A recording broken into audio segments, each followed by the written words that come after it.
আমার মা বাবার বড় স্বপ্ন ছিল আমার মা বাবা এইগুলা পাইলা পাইলা গরুটারে বড় কইরা বিক্রি করে অর্ধেক টাকা দিয়ে একটা কোরবান দিব। আমি আমার আব্বারে কইছি, আব্বা আপনি না কোরবানি দিবেন, গরুটারে বিক্রি করে দেন। আব্বা কই, পুত্রে বিদাত যে লাখ টাকা কামাই করবি, তোর টাকা পয়সা থেকে আমরা ওই সময় কোরবানি দিব, আমরার মনে শান্তি লাগবো। ছেলেটা মোবাইলের মধ্যে কান্না করতেছে, তার কান্নার জন্য কথা বলতে পারে না। ডাক দিয়া কই, হুজুর আমার ব্যাংকের মধ্যে 1 কোটি টাকার উপরে জমা হইছে, আমি কুয়েত আইসা কামাই করে জমাইছি। হুজুর আমি বিদেশে আসার 2 মাসের মাথায় আমার আব্বাটা স্ট্রোক করে মারা গেছে। আমার আব্বা মারা যাওয়ার 3 দিনের মাথায় আমার মাটা মারা গেছে। হুজুর আজকে 4 বছর বাড়িতে কোরবানি দেই, আমার গরুর গোশত কত মানুষ খায়। হুজুর আমি 1 টুকরা গোশত আমার মার মুখে তুলে দিতাম পারি। এমন অনেক সন্তান আছে মা বাবা সমাজের গোশতটা বাড়িতে আসলে দুপুরবেলা রাইন্দা খাওয়াইতো। আজকে ওই সন্তান বাড়িতে কোরবানি দেয়, লাখ টাকার বড় গরু কোরবানি দেয়, কিন্তু মা দুঃখিনী অন্ধকার কবরে। ওই সন্তান মার মুখে 1 লোকমা গোশত তুলা দিতে পারে না। হায় রে হে সন্তান, এমন মা কবরে, এমন আব্বা কবরে, কোরবানির ঈদরা একা একা কাটাইবা, মনের মধ্যে শান্তি নাই, অন্তরে শান্তি নাই, মা বাপ ছাড়া কোরবানির ঈদরা কাটাইবা। এমন অনেক পোলাপান আছে আব্বা আম্মা রোজার ঈদের সময় বাবা মা পুরান জামা কাপড় পরে ঈদ করছে, সন্তানরা দামি জামা কাপড় কিনা দিছে। এখন তুমি হাজার হাজার টাকা কামাই করো, ঈদের দিনে আব্বারে 500 টাকা দিয়ে একটা লুঙ্গি কিনা পরাইতে পারো না। পরাইবা কেমনে? ওই আব্বা জান অন্ধকার কবরে। হে সন্তান, তোমার মাসিরা কাপড়টা জোড়া দিয়া পড়তো, স্কুল মাদ্রাসায় যাইতে তোমারে 5-10 টাকা হাতে দিত, মা একটা নতুন কাপড় কিনতো না। এখন তুমি সন্তান লাখ লাখ টাকা, হাজার হাজার টাকা কামাই করো, কিন্তু তোমার মারে 1000 টাকা দিয়ে একটা কাতান কাপড় কিনা পরাইতে পারো না। আল্লাহর রাস্তায় মাপ চাই। মা বাবা যদি কবরে থাকে আল্লাহর কাছে দোয়া করবা, রব্বির হামহুমা কামা রব্বায়ানি সগীরা। আল্লাহর নবী কয় সন্তান দোয়া করলে আল্লাহ মাফ করে দেয় মা বাপরে। যাদের মা বাবা আছে আল্লাহর ওয়াস্তে এদের কাছে ক্ষমা চাইবা, এদের কাছে ক্ষমা চাইলে দাম কমে না। যদি সুযোগ পাও মাঝে মাঝে মা বাবার কদমে চুমা দিবা। হুজুর শিরিক শিখিয়ে দেন না রে বাবা, মা বাবার পায়ে চুমা দিলে শিরিক হয় না। আল্লাহর নবী নবীর সাহাবাই কেরাম রে শিখাইছে মা বাবার পায়ের মধ্যে চুমা দিলে আল্লাহর জান্নাতের চৌকাটে চুমা দেওয়া সওয়াব পাওয়া যায়। আমি জানি না জেঠুয়া মুরাতে এমন কোন সন্তান আসেনি মা বাবার পায়ে চুমা দিছ। জানোনি আমি আমার মা বাবার কদমে চুমা দেওয়ার কারণে আল্লাহ তাআলা আমি গুনাহগার রে দিয়ে এই পর্যন্ত 6টা মাদ্রাসা করাইছে। মাঝে মাঝে সোশ্যাল মিডিয়ায় দেখবেন আমার মাদ্রাসার পোলাপানদেরকে আমি দেখাই, আমার মাদ্রাসার তালেবুল ইলমদেরকে বলছি যা কিছু করো আর না করো আমার আম্মা আব্বার জন্য একটু খাস করে দোয়া করবা। আমার মাদ্রাসার ছাত্ররা আমার মা বাবার জন্য যেমন দোয়া করে, সারা পৃথিবীর মা বোনদের জন্য দোয়া করে, সারা পৃথিবীর সন্তানদের জন্য দোয়া করে। আমার ওই মাদ্রাসার প্রত্যেকটা ছাত্র তারা শিক্ষা নিছে মা বাপরে সম্মান করলে সিনার মধ্যে এলেম আসে। মা বাবারে কষ্ট দিয়া লাখ টাকা কোটি টাকা কামাই করবা, আল্লাহর কসম যত কিছু পাওয়ার না পাও শান্তি পাইবা না। এই জন্য যুবক ভাই ও মুরব্বী বাবা, জানি না পর্দার আড়ালে মা হারাইয়া বাবা হারাইয়া কত মহিলারা জানি আজকে হয়তো কামতাছে। এ মা বোনেরা কাইন্দো না, মুনাজাত হবে কিছুক্ষণ পরে, খাস করে করে দোয়া করবা আল্লাহ যেন তোমার মা বাপরে আমার নবীর উসিলায় মাফ করে দেয়, আমার নবীর উসুল্লায় মাফ করে দেয়, আমার নবীর উসিলায় মাফ করে দেয়।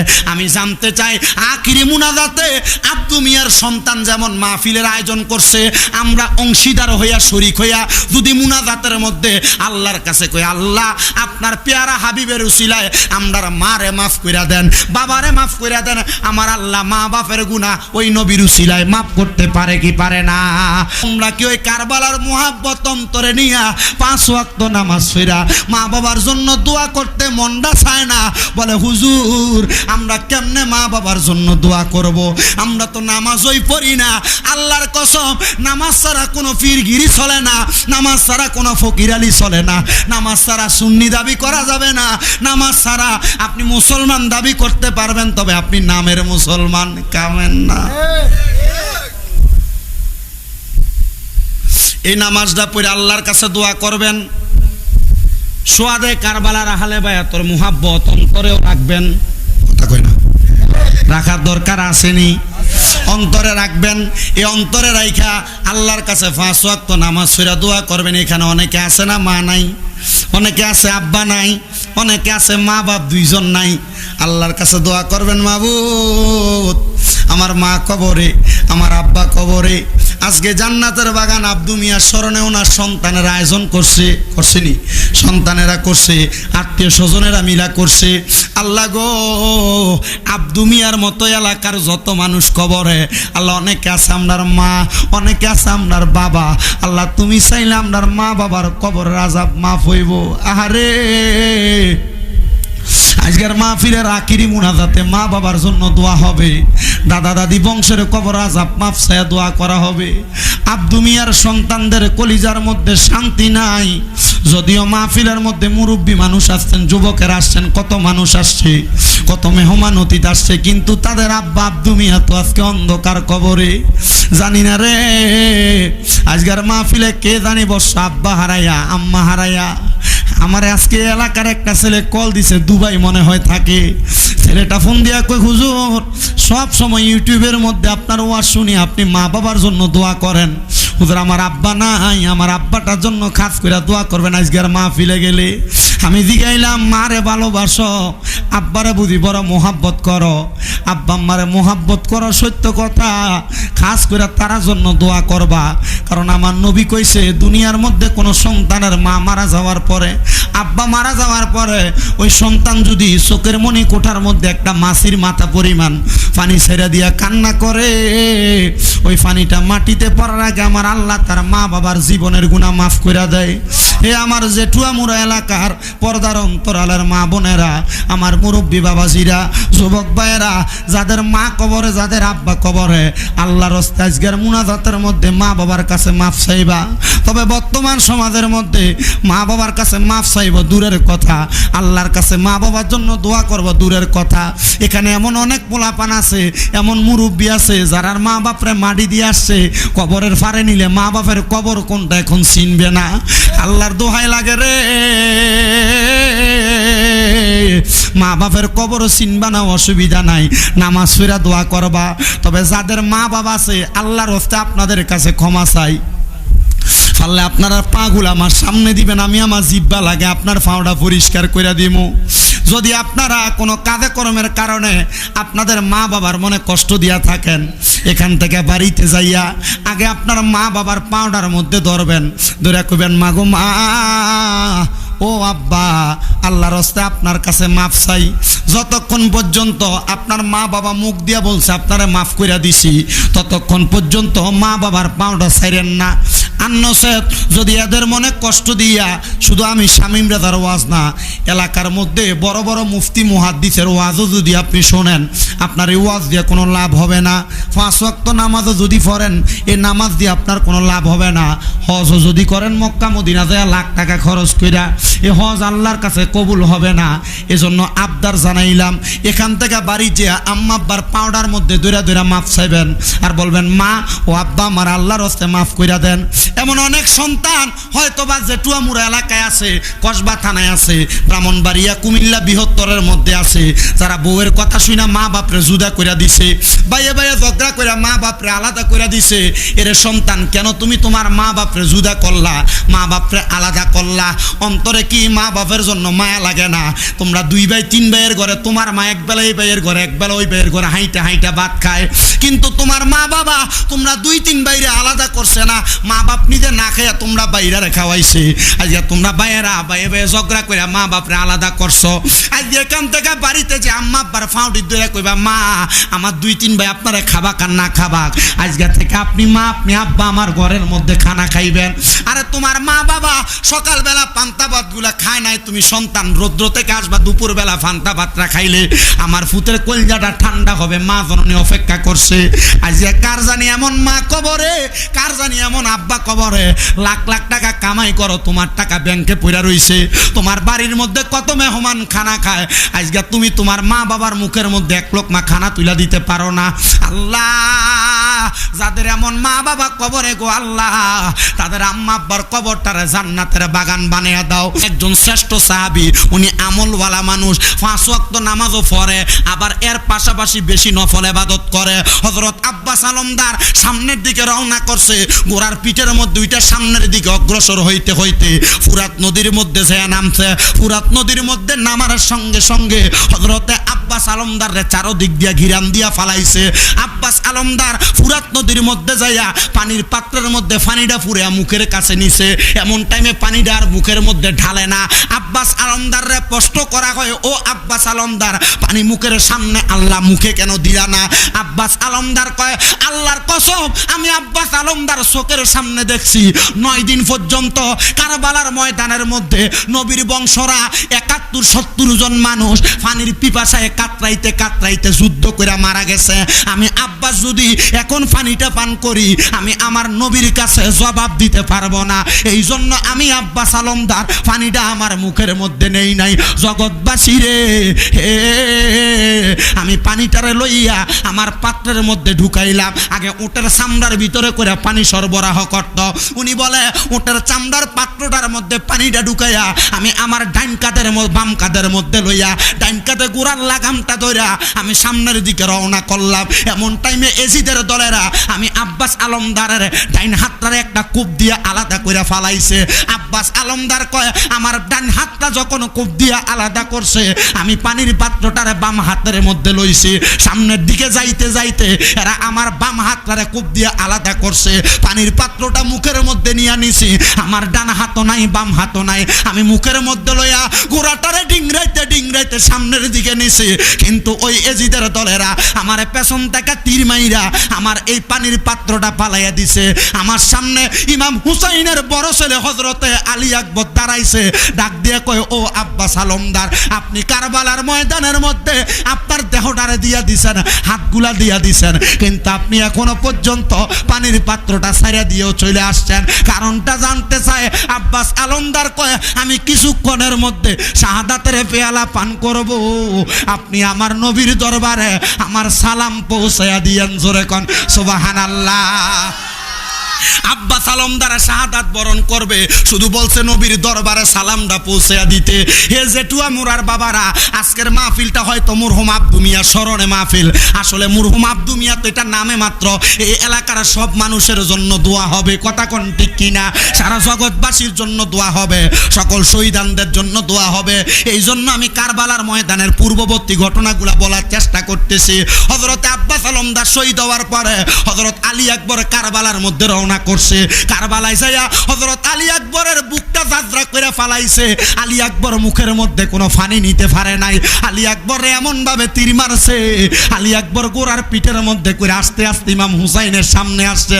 আলী আকবর পানি পানি করে ডাক দেয়, ইমাম হুসাইন ডাক দিয়া কয়, আলী আকবর ও পানি পান করতে পারবা না, কারণ মুহাম্মাদুর রাসূলুল্লাহ তোমার জন্য হাউজে কাউসারের পানি লইয়া জান্নাতের মধ্যে দা দাঁড়াইয়া রইছে।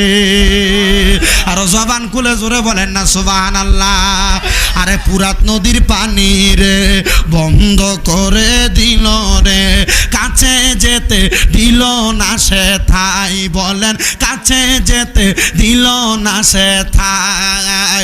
পশু পাখি খাইলো কেহ বাধা না দিল, বাধা শুধু হুসাইনের বেলায়, বলেন বাধা শুধু আজগরের বেলায়। কারবালার ময়দানের মধ্যে একজন একজন যখন শহীদ হয়ে যায়, সর্বশেষ সদস্য হযরত ইমাম হুসাইন বাকি।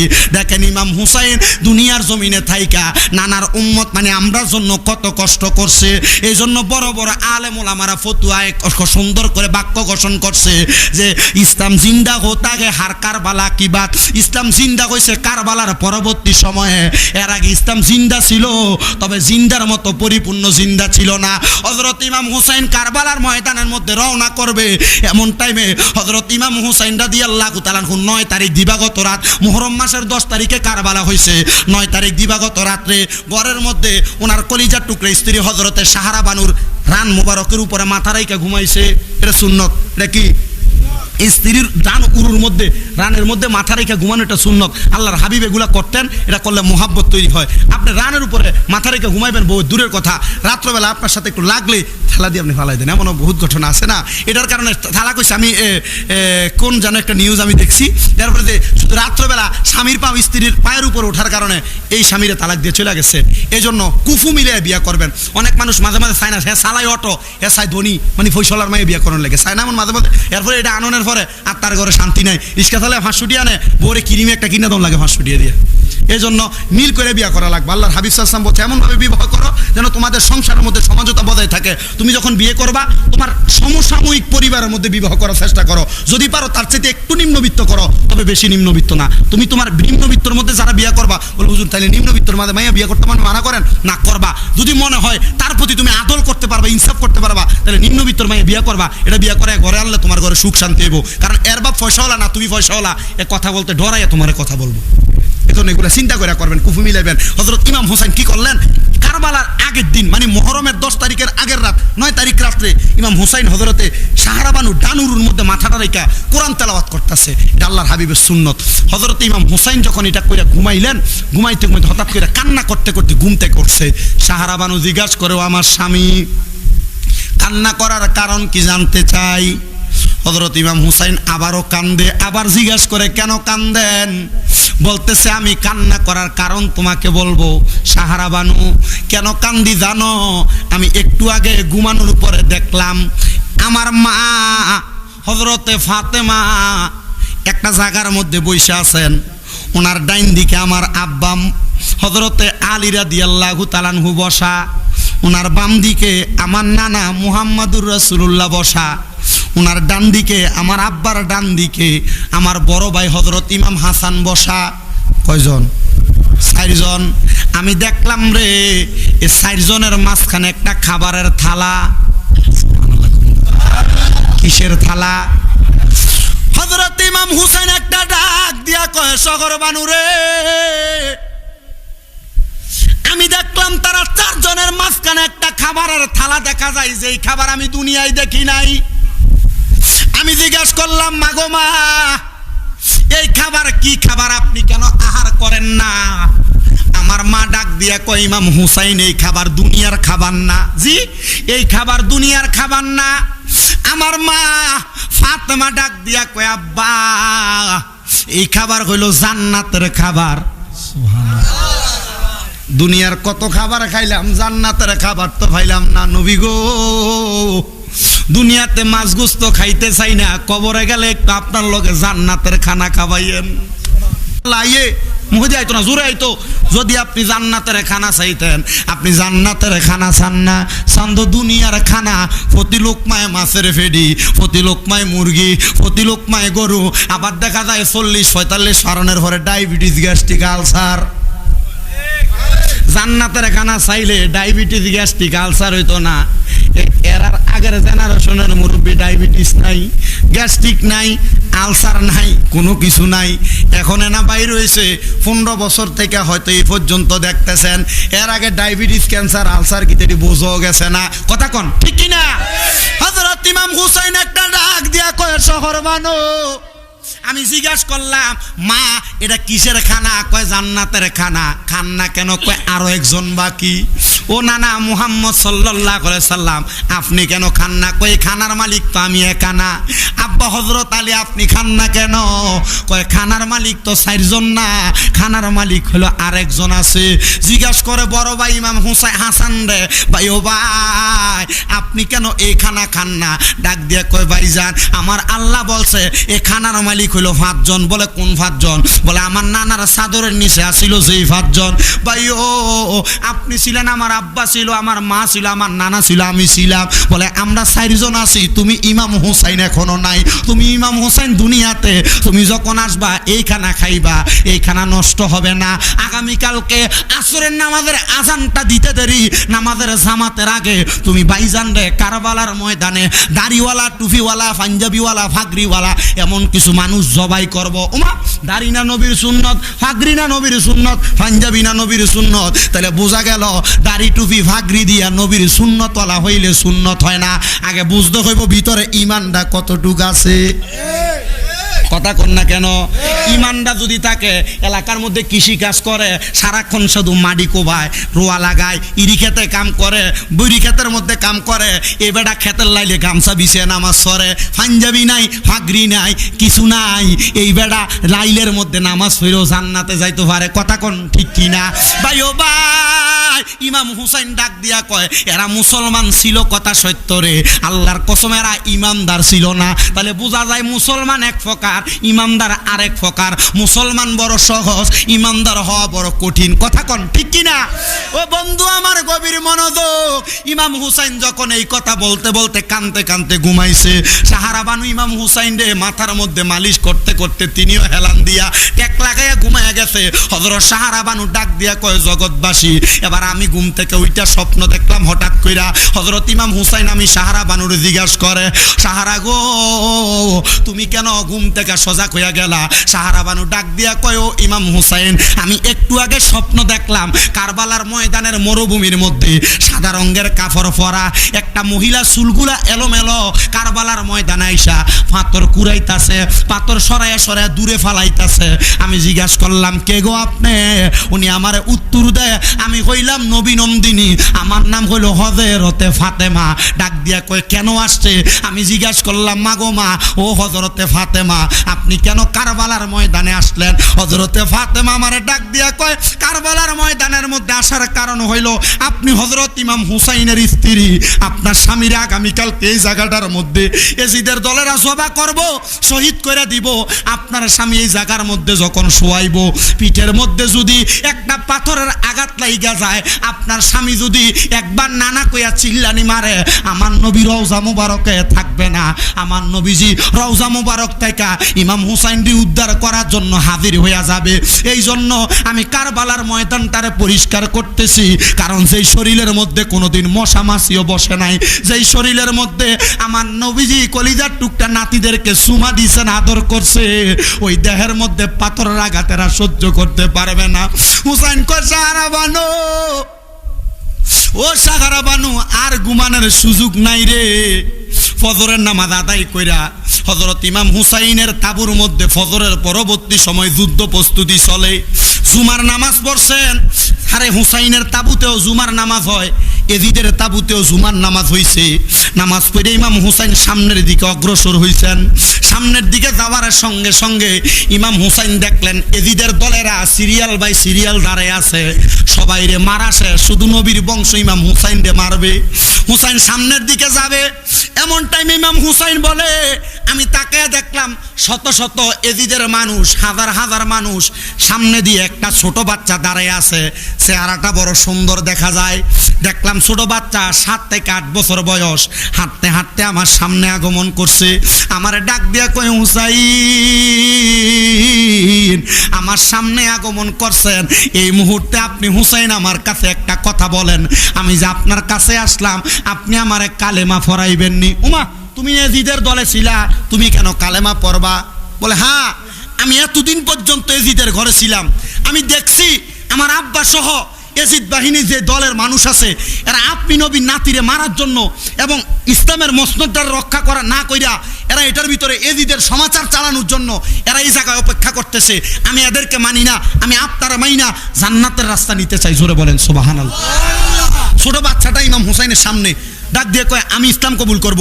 ইমাম হুসাইন তার সঙ্গে সঙ্গে কালিমা পড়াইছেন, লা ইলাহা ইল্লাল্লাহু মুহাম্মাদুর রাসূলুল্লাহ। কালিমা পড়ানোর সঙ্গে সঙ্গে হযরত ইমাম হুসাইন রাদিয়াল্লাহু তাআলা আনহু বলে, বাবা কালিমা যেহেতু পড়ছেন এখন কি করবেন? ওই ছোট বাচ্চা কয়, হুজুর তরবারিটা দেন। 8 বছর বয়স, তরবারিটা আমার হাতে দেন। হাতে নিয়ে এক লাগারে ছোট 8 বছরের বাচ্চা 70টারে কোবাইছে। মারহাবা কন্যা। ইসলামের জন্য এটা কই জিহাদ। আমরা জিহাদ করি ইসলামের লেগে, সারছে সাংঘাতিক। কোন জায়গার ভিতরে মসজিদ রক্ষা করার লেগে আপনারা যাইতেন কইলে ঠুস করে একটা আওয়াজ হইলে তো আপনার নাই। আর বাঙালির যে অবস্থা, পুলিশে ইন্ডিয়া যদি ঠুস করে গুলি করে যা, পিছন দিয়ে ঘুরে গেছে, কি দিয়ে গুলিটা করছে, ঠিক আছে না? ছোট বাচ্চা মানুষ, ইমানের এত পাওয়ার, ইমানের এত তেজ। 70টারে মারার পরে 80 জন মারছে। এবার ছোট বাচ্চার আব্বা পেছন দিয়ে আইসা ওই ছোট বাচ্চার গদ্দানটা আলাদা করে দিছে। হায় রে, ছোট বাচ্চার গদ্দানটা আলাদা করার পরে এবার ইমাম হুসাইন আফসোস করতেছে, আল্লাহ, একজন সৈনিক পাইছিলাম, একজন রে আপনি উঠায়া নিলেন, আল্লাহ উনিও বিদায় করল। আল্লাহর কসম, কিতাব প্রমাণ করে, ইমাম হুসাইন কয়, এই ব্যক্তি ইসলাম গ্রহণ করার পরে আমি তার নাম নির্ধারণ করি নাই, কিন্তু দেখলাম এই ব্যক্তিটা ইন্তেকাল করার পরে কল্লাটা আলাদা হওয়ার সাথে সাথে ওই ব্যক্তির লাশটা কারবালার ময়দান থেকে রহমতের ফেরেশতারা হুরে আইসা আসমানের দিকে উঠে আনায়। এই ব্যক্তির লাশটা আমি ইমাম হুসাইনের কারবালাতে দেখি নাই। বাগানো ইমাম হুসাইন ওই ছোট বাচ্চার নাম রাইখা দিছে হুরে জান্নাত। ছোট বাচ্চা মানুষ। ইমাম হুসাইন কারবালার ময়দানে যুদ্ধ পরিচালনা করতেছেন, তরবারের আঘাত থেকে কেউ বাঁচতে পারে না। যুদ্ধ করতে করতে করতে করতে ইবনে জিয়াদের লোকের মধ্যে একজন লোকের নাম মালিক ইবনে মারওয়ান, সে ডাক দিয়া কয়, ইমাম হুসাইনরে তো এমনি মারা যাবে না, আঘাত করা যাবে না। বলে, কেন? কারণ ইমাম হুসাইনরে যদি এখন মারতে যাও, ইমাম হুসাইনের তরবারি থেকে বাঁচতে পারবা না, কারণ মুসলমানের একটা সর্বশ্রেষ্ঠ শক্তির নাম হলো আল্লাহু আকবার। ইমাম হুসাইন যখনই তরবারিটা চালায়, মুখের মধ্যে আল্লাহু আকবরের ধ্বনিটা নেয়, আল্লাহু আকবরের ধ্বনিটা দেওয়ার সাথে সাথে ইমাম হুসাইনের তরবারির মধ্যে আমাদের গলা কাটা যায়। আল্লাহ তাআলা ইমাম হুসাইনের মুহাব্বত আমাদের অন্তরে দান করুক। জোরে বলেন আমিন। আল্লাহুম্মা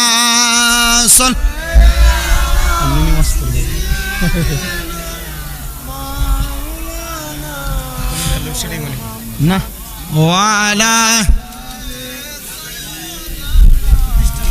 মাওলানা মুহাম্মাদ আল্লাহুম্মা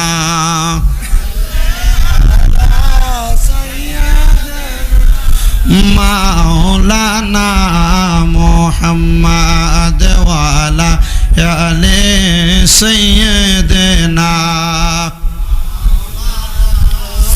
আমার বাজান ইমাম হুসাইন রাদিয়াল্লাহু তাআলা আনহু, না না কারবালার ময়দান শেষ করে দিই বাবা, এই ছোট্ট একটু জায়গা বইলা শেষ করতেছি, কারণ এভাবে ডিস্টার্ব আপনার এই ভোল্টেজের কারণে স্পিকারগুলো লোড লইতেছে না। আমি তো কথা কইতেছি, আমি এত চিল্লিয়ে কথা জীবনও কই না, আমি এত চিল্লিয়ে ওয়াজও করি না, নর্মালি বলি, বোঝা যায়, গলাতে প্রেশার দেওয়া লাগে না।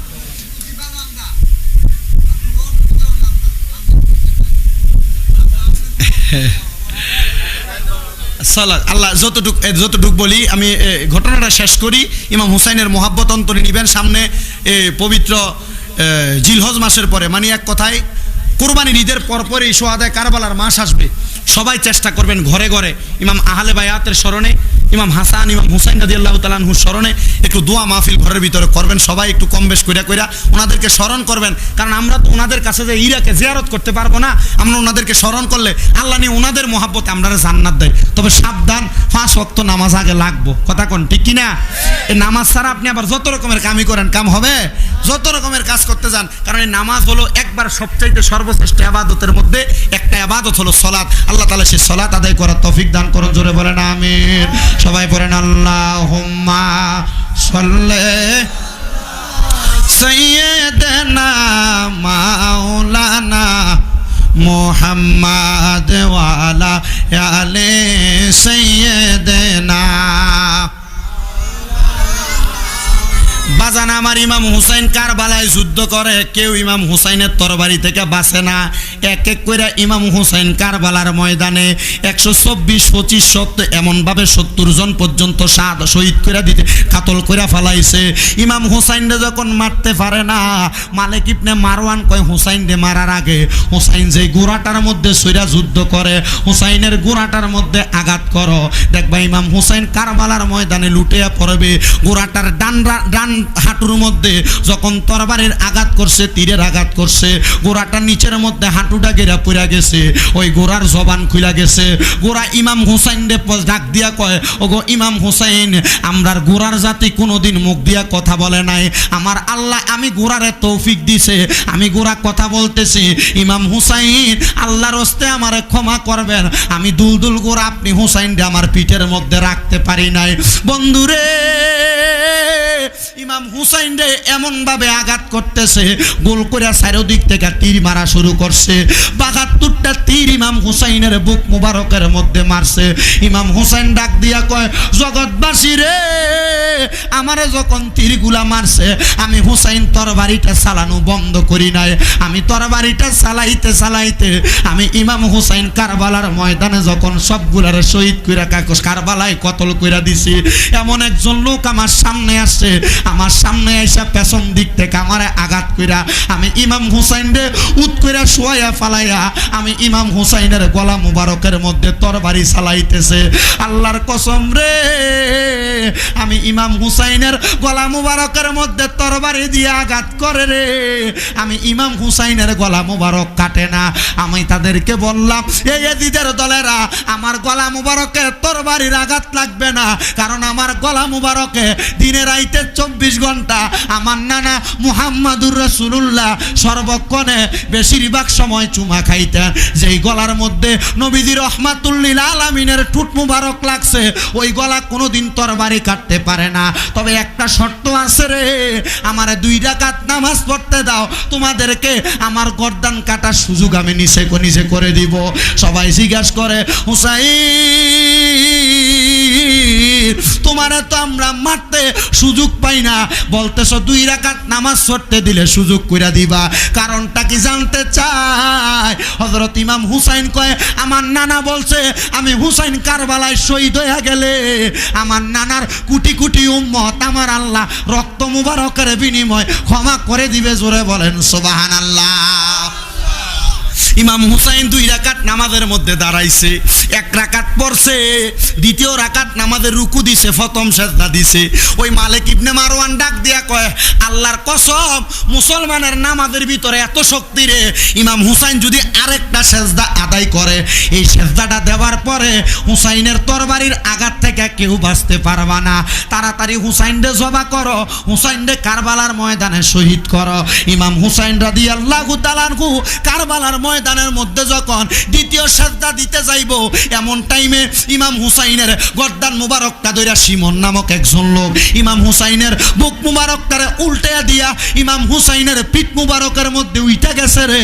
গলা মুবারকের মধ্যে তরবারি চালায়, গলা মুবারকটা যখন আলাদা হয়ে গেছে, ইমাম হুসাইন রাদিয়াল্লাহু তাআলা আনহুর শাহাদাতের অনেক আগে, যখন বয়স মাত্র 4 বছর, হযরতে মা ফাতেমা আমার নবীরে বলছে, ও আমার নবী, ও আমার আব্বাজান হযরত ইমাম হুসাইন রে কারবালার ময়দানের মধ্যে শাহাদাত বরণ করব।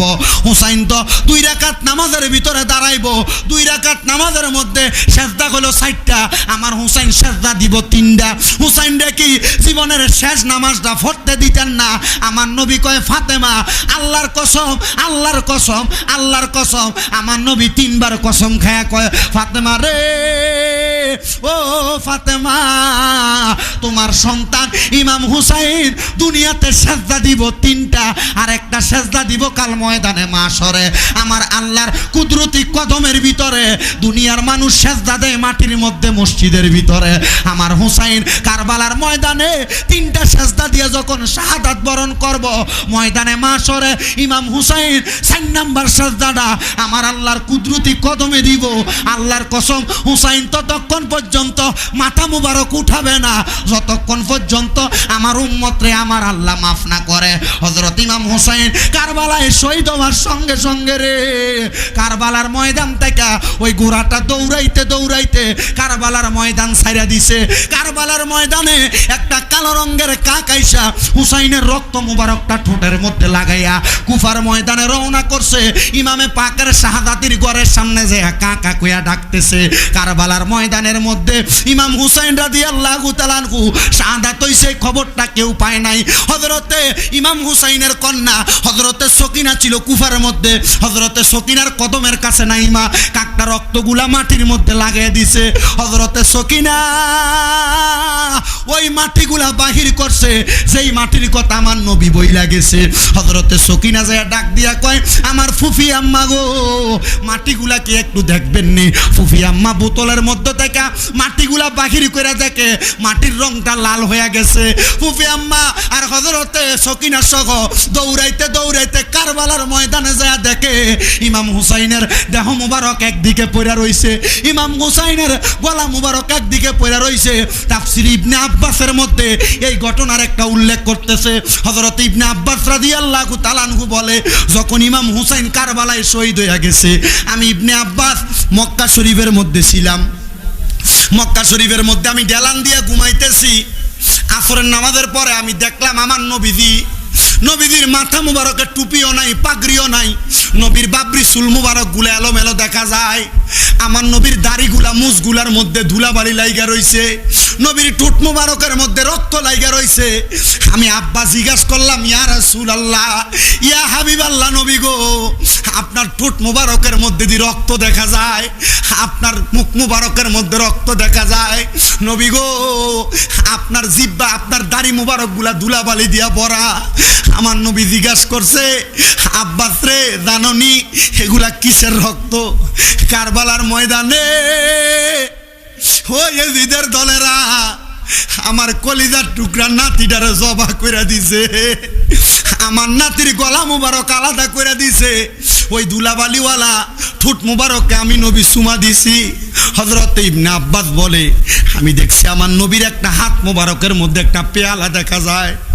আমি দেখি কারবালার ময়দানে হুসাইনের রক্ত মুবারক গুলা আমার নবী হাত দিয়া কোষ কইরা কইরা পেয়ালার মধ্যে নিতাছে। আমি জিজ্ঞাসা করলাম ইয়া রাসূলুল্লাহ, নবী গো দয়াল নবী রক্ত মুবারক গুলা কেন আপনি এভাবে নিতেছেন? ইবনে আব্বাস কয় আমার নবী আমার সঙ্গে সঙ্গে উত্তর দিছে আমার আল্লাহ আমি নবীরে বলছে আমি নবীজির এই নাতির রক্ত মুবারকের বিনিময়ে আমার লক্ষ কোটি গুনাহগার উম্মতরে আল্লাহ জান্নাত দিয়া দিব। এই রক্তগুলো আমি নবী সংগ্রহ করে রাখি, কাল ময়দানে মাশরে আমি আমার আল্লাহ তাআলার কাছে রক্তগুলো হাজির করব। বন্ধুরে কারবালার ময়দানে যেই ইমাম হুসাইন 2 রাকাত নামাজ আদায় করছে, ওই নামাজ দিয়ে আমরা আজ পর্যন্ত হুসাইনি নামাজ শিক্ষা দিয়া গেছে, কিন্তু আমরা ওই নবীর মোহাব্বত ওই নামাজ আদায় করি না। আল্লাহ আমরা আপনারা ভালোবাসি, মোহাব্বত করি গো। ওই ভালোবাসার সাথে আপনার নবীর বংশধররাও ভালোবাসি। আপনি না বলছেন আপনি দুনিয়াতে কোনো বাড়া চান না, টাকা পয়সা চান না, আপনি চান নবীর বংশধরের ভালোবাসা। আল্লাহ নবীর বংশ তো ইমাম হুসাইন, আমরা ওনারে ভালোবাসি। ওনারে ভালোবাসা আমরা নামাজ আদায় করি।